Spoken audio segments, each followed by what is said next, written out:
오늘은 성령 강림절입니다. 이제 우리 다 함께 자리에서 일어나셔서 조용히 기도하심으로 성령 강림절 공동 예배를 하나님께 드리겠습니다.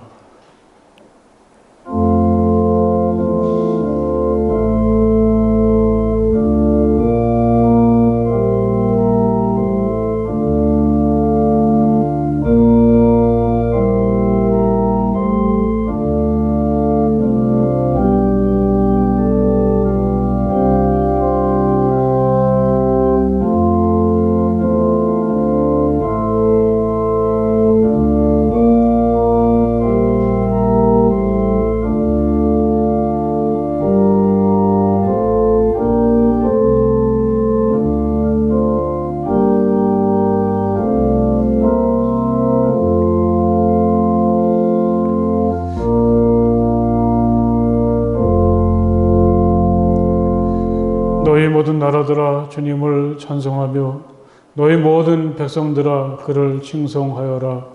우리에게 행하신 주님의 인자하심이 크고 주님의 진실하심은 영원하다. 할렐루야. 아멘.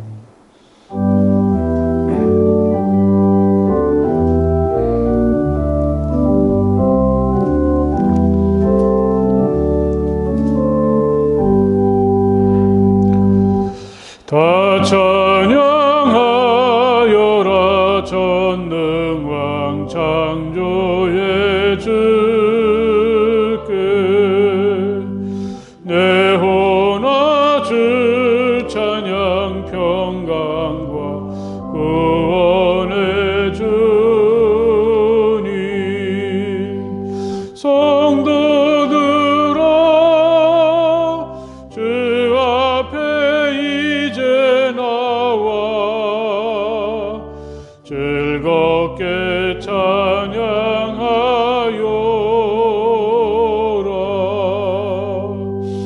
다 찬양하여라. 놀라운 만유의 주께 포근한 날개 밑 늘 품어주시는 주님. 성도들아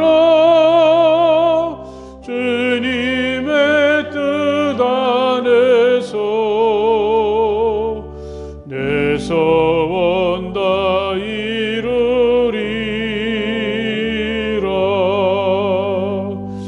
다 찬양하여라.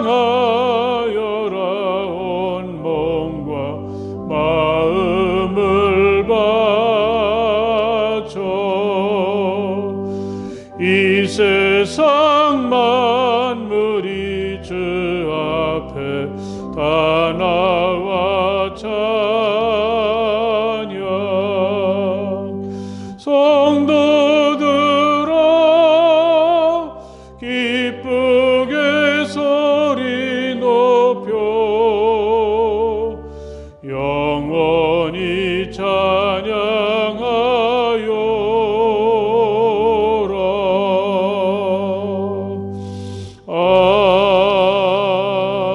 아멘. 이 시간 다 함께 우리 조용히 침묵하시면서 하나님께 기도드리겠습니다. 하나님, 제가 여기 있습니다. 따뜻한 사랑으로 저를 맞아주시고 제게 있는 모든 부끄러움과 허물들을 용서해 주시며 제가 앓고 있는 질병과 상처들을 치유해 주시기 원합니다. 우리 간절한 마음으로 조용히 침묵하시며 기도하시겠습니다.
오늘 하나님께서 우리에게 주시는 위로와 소망의 말씀이 있습니다. 너희를 두고 계획하고 있는 일들은 오직 나만이 알고 있다. 내가 너희를 두고 계획하고 있는 일들은 재앙이 아니라 번영이다. 너희에게 미래에 대한 희망을 주려는 것이다. 나 주의 말이다. 아멘.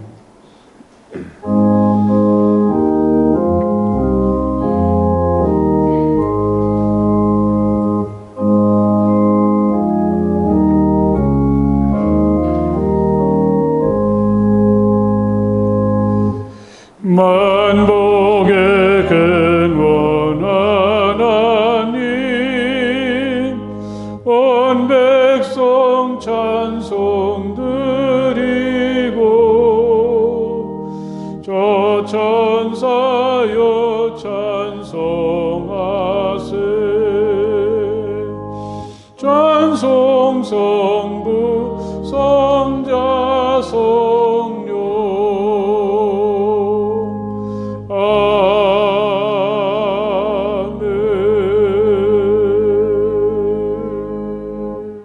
기도드리겠습니다. 주님, 세상이 줄 수 없는 기쁨과 평안을 주시고 저희를 불러주셔서 이렇게 한자리에 모여 예배드릴 수 있게 하심을 너무나 감사드립니다. 저희가 주님을 믿는다고 말하면서도 내 뜻대로 하려는 그 마음은 주장하여 주셔서 주님 뜻에 따라 순종하게 하옵소서. 저희의 어리석음과 교만, 게으름을 버리고 주님 말씀 묵상하면서 바른 회개를 하게 하옵시며 주님 주시는 그 담대함으로 복음 전하게 하옵소서. 주님 저희를 이렇게 이 땅에 보내주시고 주님을 또한 알게 하시고 은혜 베풀어 주심에 감사드립니다. 그런데 지금 전 세계가 지금 코로나로 너무 힘들어하고 있습니다. 이로 인해 건강과 재정으로 힘들어하시는 분들 회복시켜 주옵소서. 코로나로 또한 애쓰고 있는 관계자분들, 그분들 지치지 않고 일할 수 있게 하여 주시고 주님 이 나라 이정자들을 주님 경외하게 하시며 이 나라를 잘 이끌어갈 수 있게 인도하여 주옵소서. 주님 학생들 이제 등교하고 있습니다. 주님의 강한 팔로 안전하게 지켜주시고 학교 생활도 잘 이루어질 수 있게 도와주시옵소서. 주님, 고립되어 있는 북한 주민들도 주님의 긍휼하심으로 똑같은 은혜를 베풀어 주시기를 간구합니다. 저희 성암교회를 이곳에 세워주시고 저희가 주님 전에 나와서 말씀 듣게 하시니 너무 감사드립니다. 주님, 우리 담임 목사님 건강 지켜주시고 성령님의 임재로 목사님과 그 가정에 주님의 은혜가 한없이 충만하게 하옵소서. 모인 저희들도 주님께 감사하며 주님께 받은 그 사랑을 서로 전하게 하옵소서. 주님, 이 코로나가 언제쯤 없어질지 저희는 모르지만 지금 이 위기에서 저희가 주님께 소망을 두게 하시고 주님께 믿음으로 기도하며 나아가게 하옵소서. 주님, 작은 사회인 저희 가정들에서도 주님께 예배드리고 깨어나서 그 가정이 주님이 주시는 기쁨과 은혜로 살아가게 하옵소서. 주님, 저희 각 개인들이 주님을 믿고 또 기도드리며 감사드리며 주님을 찾게 하시니 감사드립니다. 지금 몸과 마음이 아픈 분들을 주님께서 위로하여 주옵시고 그분들이 믿음으로 기도하면서 나아갈 때 주님께서 깨끗이 치료하여 주옵소서. 그리고 그 감사한 마음으로 주님께 감사와 찬송을 또한 올리게 하옵소서. 주님, 저희 걱정과 염려를 껴안고 있습니다. 그 모든 것 주님께 믿고 맡기고 주님 말씀대로 기뻐하고 감사하고 항상 기도하게 하옵소서. 그 주님 말씀을 일상생활에서도 행하게 하옵시고 언제나 내가 아닌 주님만이 드러나게 하는 자녀 되게 하옵소서. 주님, 이 예배 시간 마지막 시간까지 함께 하여 주옵시고 우리를 구원하신 예수 그리스도의 이름으로 기도드립니다. 아멘. 오늘 하나님의 말씀은 요한복음서 7장 37절에서부터 39절까지의 말씀이 되겠습니다. 요한복음서 7장 37절에서 39절까지의 말씀입니다. 다 찾으시기 바랍니다. 이제 제가 봉독하겠습니다. 명절의 가장 중요한 날인 마지막 날에 예수께서 일어서서 큰 소리로 말씀하셨다. 목마른 사람은 다 나에게로 와서 마셔라. 나를 믿는 사람은 성경이 말한 바와 같이 그의 배에서 생수가 강물처럼 흘러나올 것이다. 이것은 예수를 믿은 사람이 받게 될 성령을 가리켜서 하신 말씀이다. 예수께서 아직 영광을 받지 않으셨으므로 성령이 아직 사람들에게 오시지 않았다. 아멘. 고단하고 어수선한 한 주간을 보내고 다시 주님 앞에 서서 예배드리는 모든 성도분들, 또 가정에서 이 시간에 또 주님을 기억하며 예배하는 우리 성함의 모든 가족들에게 하나님의 평화가 충만하시기를 간절히 바랍니다. 옆에 계신 분들하고 서로 평화 인사를 하십시오. 하나님의 평화가 함께 하시길 바랍니다. 코로나로 온 세계가 뒤숭숭한 가운데 전 가끔씩 지난 2014년 가을에 제가 걸었던 그 산티아고를 향한 순례길을 떠올릴 때가 있습니다. 또 산티아고 얘기한다고 뭐라 그러실 분들은 좀 이해를 해 주십시오. 딱 한 번만 더 하고 이제 그만을 하려고 합니다. 지금은 아마 그곳을 걷는 사람도 없을 것입니다. 그때는 정말 많은 사람들이 그 길을 걸었습니다. 저는 그 800km 조금 넘는 그 길을 33일 동안 걸었는데 힘들기는 했어도 정말 치열하고도 자유로운 시간이었습니다. 지금 와서 생각해 보니까 제가 걸었던 33일의 길 가운데 가장 힘들었던 시간은 첫날이었습니다. 해발 800m가 되는 곳을 계속 올라가는 길이고 또 그렇지만 거리는 8km 남짓한 가장 짧은 구간이었습니다. 가끔씩 생각을 해보면 좀 이해가 안 되기도 했습니다. 다른 날보다 3분의 1밖에 안 되는 거리를 걸었는데 왜 그 길이 가장 힘들었을까?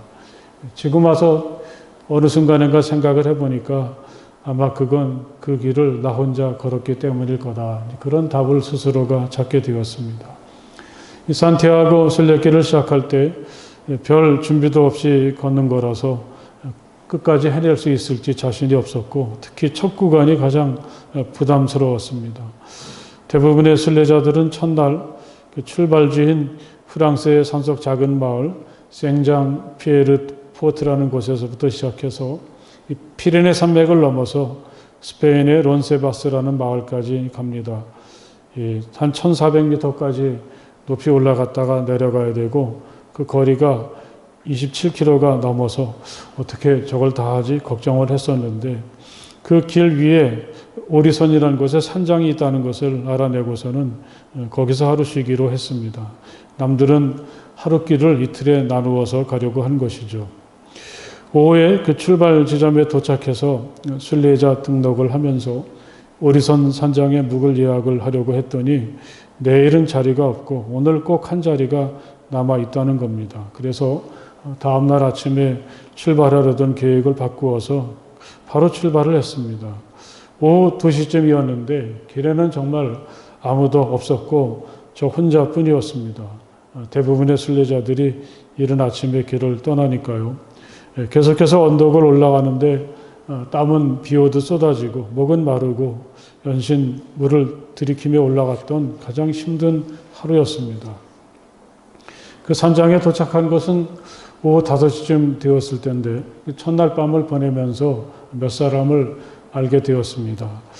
네덜란드에서 왔다는 말괄량이처럼 항상 명랑했던 할머니들과 또 카나다에서 온 아주 거구의 청년, 또 여러 번 이 길을 걸어서 제게 많은 도움을 주었던 아르헨티나에서 왔던 여성, 또 캐나다 퀘벡에서 온 프랑스 부부, 또 샘과 밥이라는 미국 시애틀에서 온 아버지와 아들이 바로 그 사람들입니다.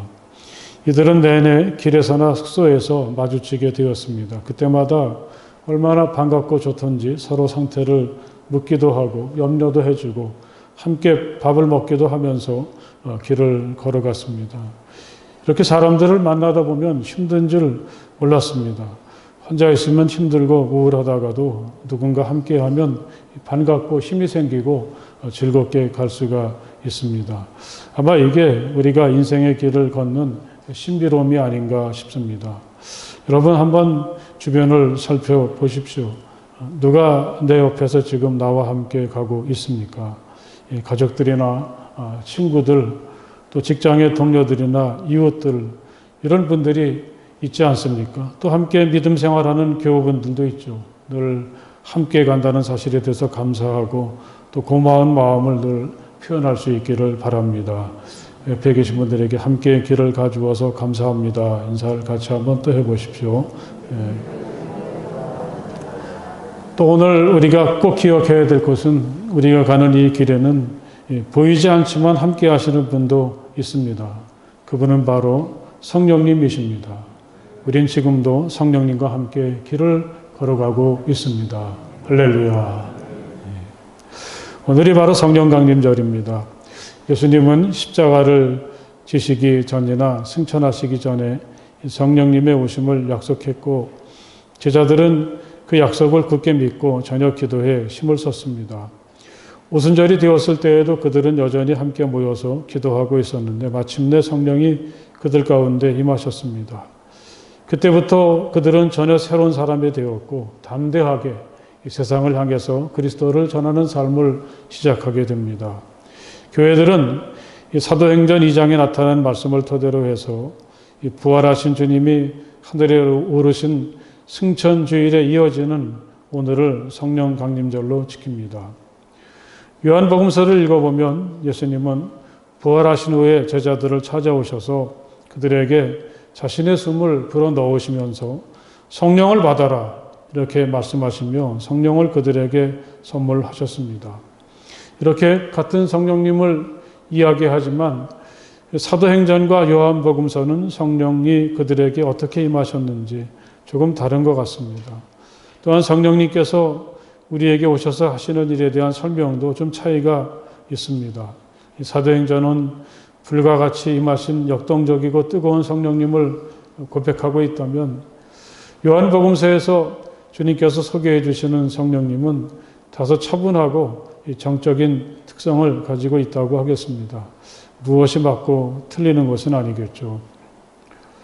요한복음서에서는 성령님에 대한 주님의 약속이 십자가를 지시기 전날 밤 이른바 주님의 고별 설교 속에 담겨 있습니다.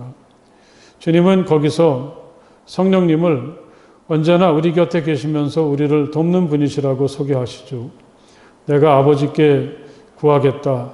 그리하면 아버지께서 다른 보혜사를 너희에게 보내셔서 영원히 너희와 함께 계시게 하겠다. 주님은 성령님을 가리켜서 보혜사라고 표현을 하셨습니다. 보혜사란 말 그대로 하면 내 옆에서 나를 돕는 분이라 그렇게 읽을 수가 있습니다.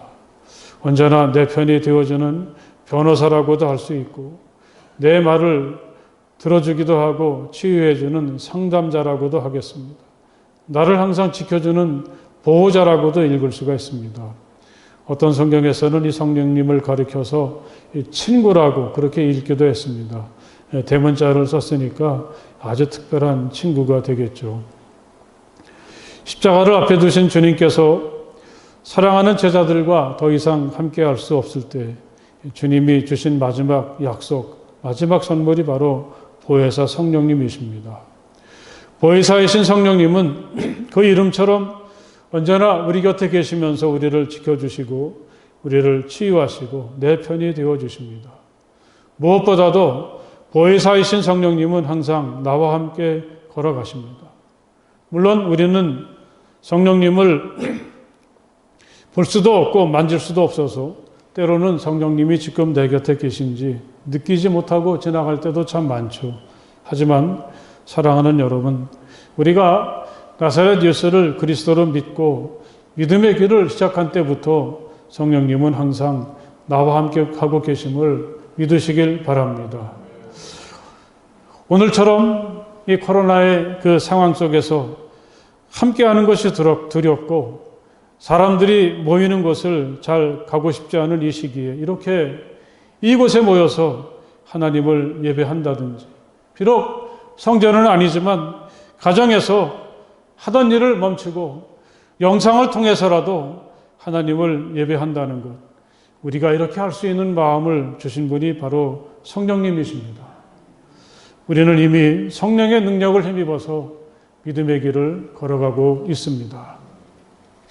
지금은 은퇴하셔서 양평에서 믿음 공동체를 이루고 계신 한 목사님께서 성령님께 대해 차분하게 풀어 설명한 책을 예전에 읽은 적이 있습니다. 그분은 성령님을 가리켜서 인격을 가지신 분이라 그렇게 우리에게 소개합니다. 성령님은 우리들과 영적이고 정서적인 교류를 원하고 계신다는 거죠. 하지만 이건 오늘처럼 분명하고 확실한 것만 좋아하는 우리들에게는 모호하기도 하고 쉽지 않은 일이겠습니다. 어떻게 우리가 성령님의 존재를 느낄 수 있고 그분과 무슨 대화를 나누고 어떻게 그분이 하시는 말을 들을 수가 있을까요? 여러분 한번 생각해 보십시오. 이 예수님의 설명처럼 성령님이 멀리 계신 게 아니라 내 옆에서 나를 도와주시는 분이라면 아마도 그분은 새삼스럽게 자신의 존재를 강조할 필요가 없으십니다. 또 목소리를 크게 할 필요도 없겠죠. 아마도 성령님께서 내게 하시는 말씀이 있다면 그건 나를 위로하는 말이고 나를 격려하고 나에게 힘을 주는 말일 것입니다. 나에게 용기와 희망을 주는 말이겠죠. 성령님께서 하시는 말이란 우리가 알아듣지 못하는 어려운 말도 아닐 겁니다. 내가 원하는 대로 해. 내 마음이 원하는 대로 해. 최근 끝난 한 드라마에서 오랜 친구가 자신의 진로를 놓고 고민할 때 한 친구는 그에게 이렇게 말을 합니다. 어떤 친구가 죽어가고 있는 아버지를 앞에 두고 우두커니 앉아 있으니까 그냥 그대로 있어. 이렇게 말해주기도 하죠. 아주 평범하고 듣기 쉬운 말이지만 그 친구는 그것을 듣는 친구에겐 그게 자신이 선택한 길을 걸어가는데 용기가 되고 또 슬픔에 직면한 친구에겐 마음을 깊이 울리는 따스한 위로가 되기도 합니다. 내가 곁에 있으니 걱정하지 마. 만일 우리가 불안해할 때 그래서 성령님께서 함께해 주시기를 간절히 원하고 그래서 우리가 그분을 향할 때 성령님은 우리에게 이렇게 맞장구를 쳐주시는 분입니다. 여러분, 성령님이 함께 하심을 느끼기 위해서 우리는 주변을 두리번거릴 필요는 없겠습니다. 오히려 우리는 우리 내면 깊은 곳을 바라볼 수 있어야 되겠습니다. 그러면 이미 우리 안에서 나와 함께 하시는 성령님을 느낄 수가 있게 됩니다.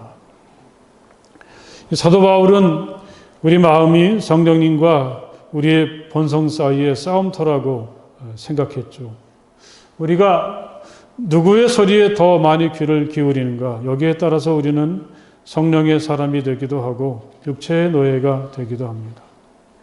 만약에 우리가 끈질기게 성령님의 현존을 느끼려고 하고 그분이 내게 해주시는 말씀에 귀를 기울이려고 할 때 우리는 성령님과 점점 더 가까워지게 되고 우리가 미처 생각하지 못했던 멋지고 조화롭고 창조적인 삶을 성령 안에서 살게 됩니다. 그래서 사도 바울은 이런 말을 하지 않았습니까? 성령의 열매는 사랑과 기쁨과 화평과 인내와 친절과 선함과 신실과 온유와 절제입니다. 사랑하는 여러분, 성령님이 나와 함께 하심을 믿으며 그분의 인도하심에 자신을 맡길 수 있기를 간절히 바랍니다. 오늘 말씀 속에서도 예수님은 성령의 다른 모습을 우리에게 소개해 주십니다. 목마른 사람은 다 나에게로 와서 마셔라. 나를 믿는 사람은 성경에 말한 바와 같이 그의 배에서 생수가 강물처럼 흘러나올 것이다. 여기서 주님께서 말씀하신 생수가 바로 성령님이시라고 친절하게 설명까지 뒤에서 해주고 있습니다. 이 말씀을 하실 때 예수님은 초막절 축제를 지키기 위해서 예루살렘에 올라오셨습니다. 아마 예수를 두고 사람들 사이에 말이 참 많았던 모양입니다. 어떤 사람은 예수를 그가 하시는 말과 행동을 보면서 하나님께서 보내신 분으로 믿기 시작했고, 바리새파 사람들을 중심으로는 예수를 경계하고 붙잡으려고 했던 사람들도 있었습니다. 초막절은 우리가 잘 아는 것처럼 하나님께서 정하신 세 절기 중에 하나로 당시 주된 농사였던 포도의 소출을 다 끝낸 후에 지키는 절기입니다. 우리식으로 말하자면 추수감사절이라고 하겠습니다.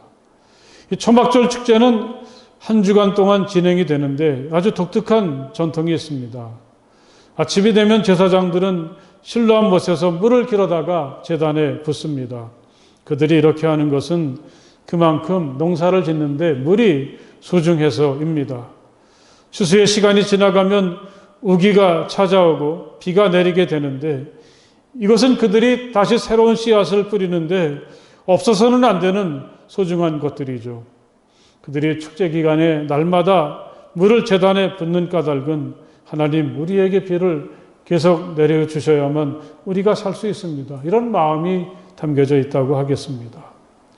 예수님은 이런 초막절의 특별한 전통을 염두에 두고 강물처럼 흘러오는 생수를 말씀하고 계십니다. 예수님은 전에도 이 생수에 대해서 말씀하신 적이 있죠.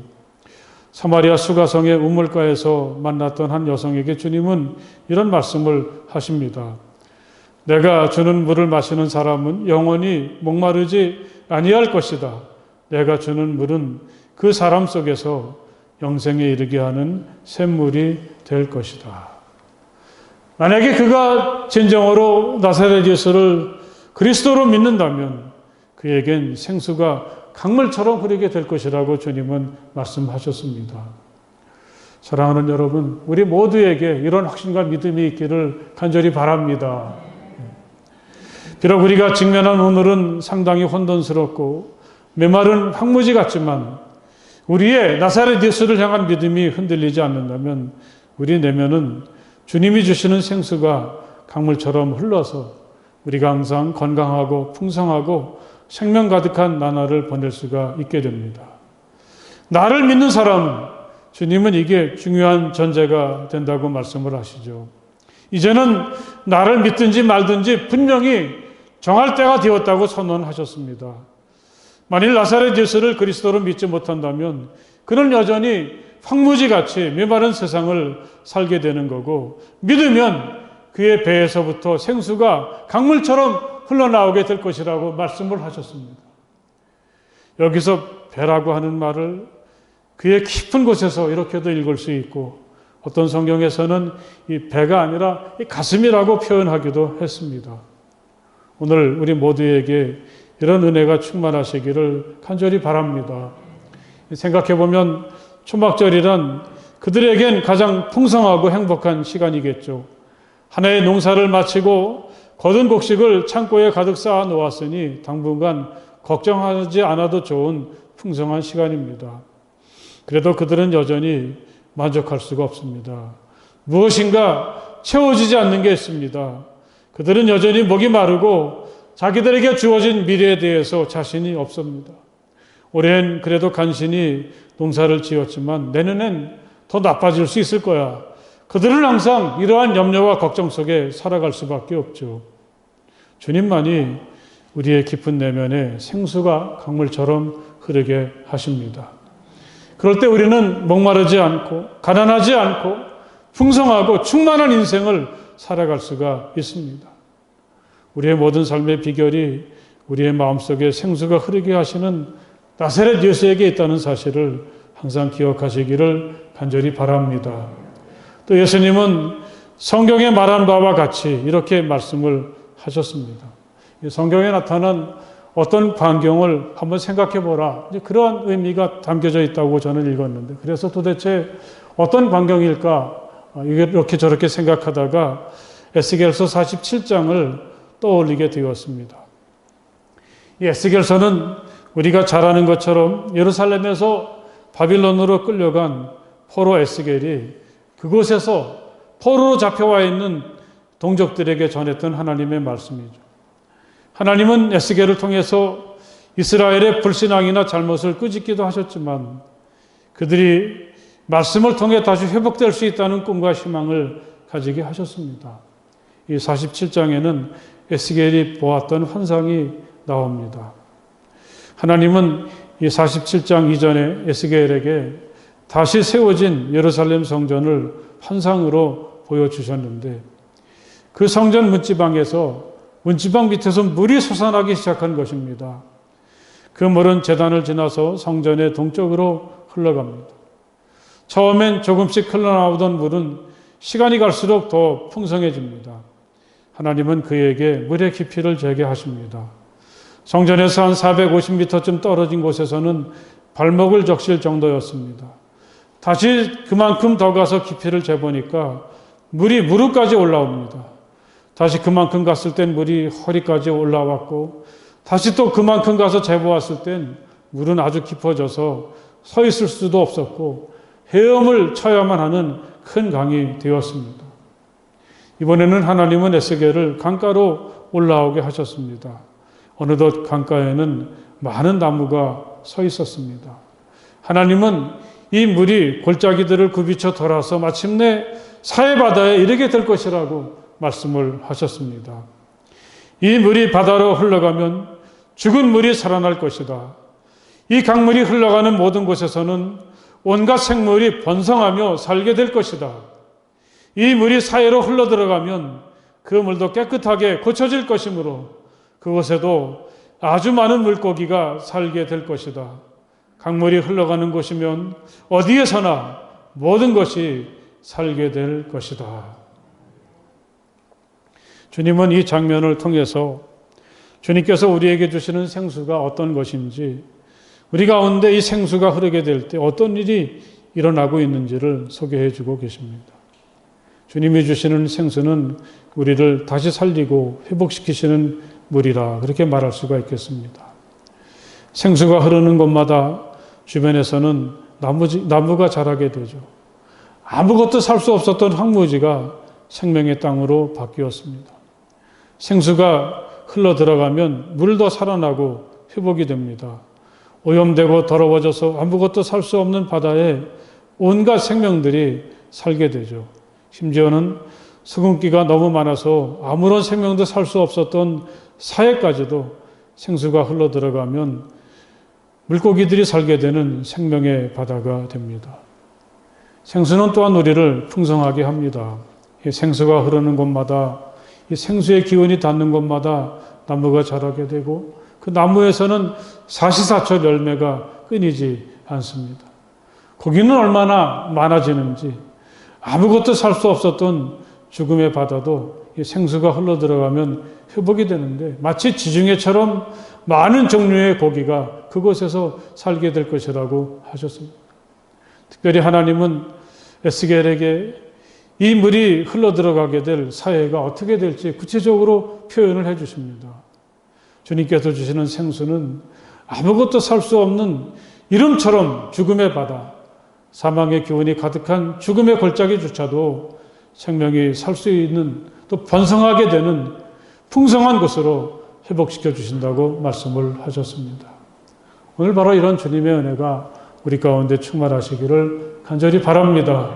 생수 같으신 성령이 우리 가운데 임하셔서 병들고 지쳐있던 우리가 새로운 생명을 입고 치유되고 우리 삶이 풍성해지는 하나님의 놀라운 은혜가 우리 가운데 임하시기를 주님의 이름으로 간절히 축복합니다. 할렐루야. 그 시작은 결코 크지 않았습니다. 제단으로부터 흘러나와서 성전 문지방에서 조금씩 솟아나기 시작했던 생수가 흘러가면서 점점 더 깊고 풍성해지게 되었습니다. 하나님의 은혜가 가진 놀라운 신비인 줄 믿습니다. 하나님의 은혜는 물고기 2마리와 빵 5개로 5,000명을 먹고도 남게 하지 않습니까? 엘리야가 갈멜산에서 보았던 건 손바닥처럼 작은 구름이었지만 그 작은 구름이 3년 가뭄을 적시기에 충분했습니다. 하나님의 은혜엔 바로 이런 신비가 있습니다. 아주 작은 것 같은데, 아무것도 아닌 것 같은데 그게 우리를 충분히 치유하고 회복시키고 열매 맺는 삶으로 인도해 주십니다. 이 생수가 바로 성령님이시라고 마지막에 우리에게 이야기하죠. 이것은 예수를 믿은 사람이 받게 될 성령을 가리켜서 하신 말씀입니다. 성령은 생수처럼 우리에게 흘러오셔서 우리를 살려주십니다. 우리를 치유시키시고 회복시키십니다. 아무것도 거할 수 없었던 내 내면 속에 온갖 생명들이 깃들이고 풍성한 삶으로 이끄시는 분이 바로 생수로 다가오시는 우리의 성령님이신 줄 믿습니다. 사랑하는 여러분, 우리는 오늘도 성령의 능력 안에서 내 곁에 계신 성령과 더불어 함께 걸어가고 있습니다. 우린 결코 혼자가 아닙니다. 오늘도 생수처럼 우리에게 다가오시는 성령님을 통해서 건강하고 풍성하고 당당한 우리의 삶이 될 수 있기를 주님의 이름으로 간절히 축복을 드립니다. 할렐루야. 우리 기도하시겠습니다. 하나님 아버지, 우리의 생명의 원리가 많이 가지고 있고 많이 알고 능력이 많은 것에 있는 것이 아니라 생수처럼 흘러나와서 우리를 충분히 적시는 주님의 성령님, 바로 거기에 있다는 사실을 깨닫게 도와주시니 정말 감사합니다. 성령님만이 우리를 살리시고 치유하시고 회복시키며 풍성하게 해주십니다. 우리 곁에 계신 성령님 마음으로 느낄 수 있게 하여 주시옵소서. 성령의 능력 안에서 누구도 살 수 없는 풍성하고 건강하고 충만한 삶을 살아가는 우리 모두가 되게 하여 주시옵소서. 예수님 이름으로 간절히 기도드렸사옵나이다. 아멘. 오늘 이 시간 함께 교회에 나와서 또 가정에서 예배를 드리는 모든 분들에게 하나님의 은혜와 축복이 충만하시기를 간절히 바랍니다. 옆에 계신 분들하고 사랑하고 축복합니다. 인사를 좀 같이 나누십시오. 코로나가 이젠 좀 잠잠해지겠다 그렇게 생각을 하고 오늘부터 우리 교회 학교 예배를 다시 시작을 하기로 했는데 또 다시 발생하면서 또 격리를 원하는 그러한 그 요청이 있어서 교회 학교 자체 예배는 청년부는 이제 오늘부터 모이게 되지만 아동부나 중고등부는 우리 6월 두 번째 주일부터 모이도록 하겠습니다. 그때까지는 여러분들이 그 자녀들을 데리고 오셔서 같이 성인 예배를 드리실 수 있으면 좋겠습니다. 코로나가 한 번에도 이렇게 쉽게는 물러갈 것 같지 않고 이 장기전이 될 것 같아서 조심스럽게 또 우리가 어떻게 대처해야 될지 좀 의논도 해보고 또 우리가 하던 일을 또 다시 좀 할 수 있는 길은 없을까를 좀 모색해 보려고 기도 중에 있습니다. 먼저 그 매월 첫 토요일마다 했던 우리 전교인 새벽 기도회를 이번 6일부터 다시 시작을 하겠습니다. 대신 그 아침에 나누던 다과는 없이 그냥 오셔서 각자 자유롭게 기도하시다가 가시면 되겠습니다. 그래서 6월 6일 첫 토요일 날 아침 6시 우리 전교인 6월 새벽 기도회가 있는 날인데 함께 오셔서 같이 이 답답한 마음 기도로 풀고 하나님 앞에 여러 가지 일들을 간구하면서 힘을 얻을 수 있는 기회가 될 수 있기를 바랍니다. 오늘 그 11시 예배 후에는 우리 기획위원들 잠깐 모이도록 하겠습니다. 다른 광고 없으시면 이제 우리 다 함께 자리에서 일어나셔서 주기도문 찬송 함께 찬송을 부르시겠습니다.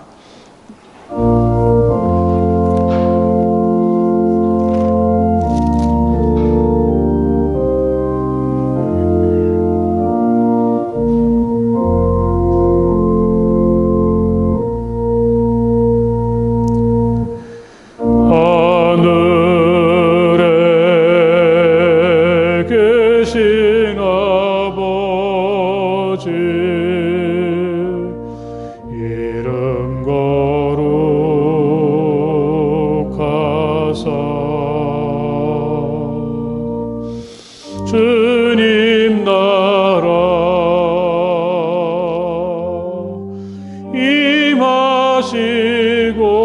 임하시고 뜻이 이루어지다.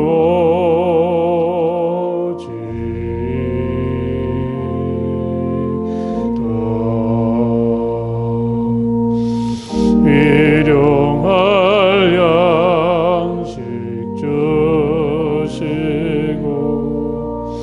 우리들의 큰 죄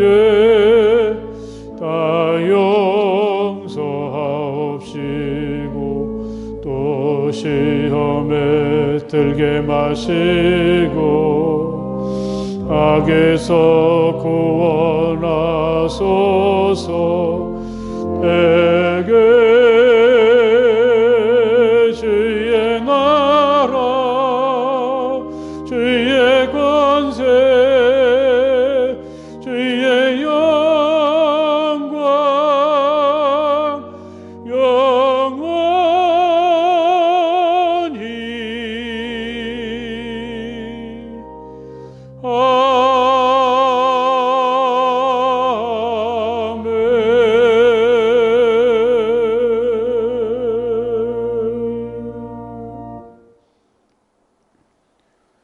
이제는 우리 주 예수 그리스도의 그 크신 은혜와 우리 아버지 하나님의 그 넓고 무한하신 사랑하심과 지금도 내 곁에 계셔서 나를 위로하시고 힘주시고 회복하게 하시는 성령님의 은총이 마음을 다해서 기쁨으로 우리 주님을 찬양하고 예배하는 모든 주님의 자녀들 가운데 영원토록 함께하여 주시기를 간절히 축원하옵나이다. 아멘.